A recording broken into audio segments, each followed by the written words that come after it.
Good afternoon to all of you. तो आज हम आप सबके लिए सेंट्रल विस्टा प्रोजेक्ट का लास्ट पार्ट लेकर आए, जो इस आई थिंक सीरीज का फिनाले भी है। तो बेसिकली हमने पहले दो पार्ट में बात की कि बीजेपी और कांग्रेस की क्या पॉलिटिकल आइडियोलॉजीज रही, उन पार्टीज का क्या बेसिकली एजेंडा रहा, जिन पार्टीज एजेंडा को लेकर उन्होंने बेसिकली एक देखिए एक कॉमन सी बात करते हैं। सेंट्रल विस्टा प्रोजेक्ट मुझे लगता है, जहां तक एक तो गवर्नमेंट ने क्रिटिसाइज करूं मैं, they haven't disclosed the total amount that is being incurred on the total production capital of the central vista project, number 1।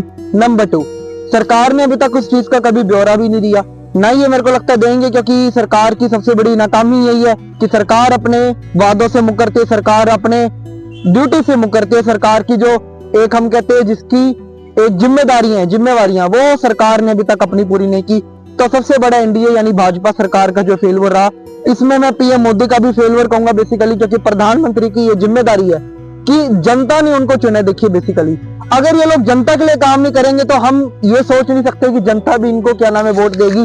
और 2029 में आपको पता, आने वाले टाइम में 2027 में पंजाब में भी इलेक्शन है और आने वाले टाइम में 2029 में भी लोकसभा के चुनाव है। तो प्रधानमंत्री मोदी जी दोबारा से अपनी जो है कंटेस्टेंसी को, कॉन्स्टिट्यूएंसी को और अच्छे तरीके से एक बिल्डअप करेंगे।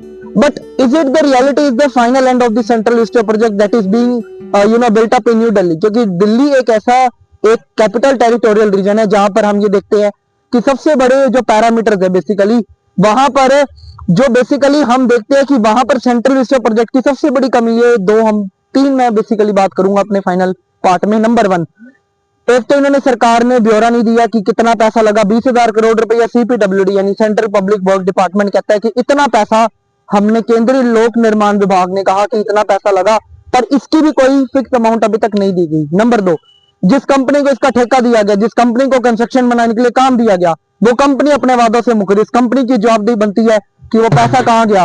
इन्होंने देश का पैसा खाया, देश की जनता का पैसा लूटा है, और इन्होंने देश का जो सबसे बड़ा एक नुकसान किया वो था पॉलिटिकल इंफ्रास्ट्रक्चर। देश के नाम पे भी इन्होंने काफी नुकसान किया।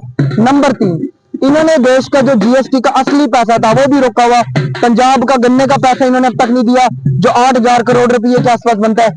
ना ही इन्होंने किसी स्टेट को एक पॉलिटिकल डेवलपमेंट के अंदर इन्होंने इंक्लूड किया। और कंक्लूजन में हम ये कहेंगे कि सबसे बड़ा जो एक पैराडॉक्सिकल स्टेटमेंट सामने आता है कि सरकार अपनी जिम्मेदारियों से कब तक मुंह मोड़ेगी। आज देश की जनता सवाल पूछती है कि ये सरकार कब तक अपने वादों से नहीं मुकरती। इस देश की जनता ये भी जानना चाहती है कि वो पैसा गया तो गया कहां पर। आप सबको भी इस बात को जानने का पूरा अधिकार है, क्योंकि हमारे पास राइट इन्फॉर्मेशन है। अगले नेक्स्ट सीरीज में मिलेंगे अच्छी सीरीज के साथ। Thank you so much, God bless you.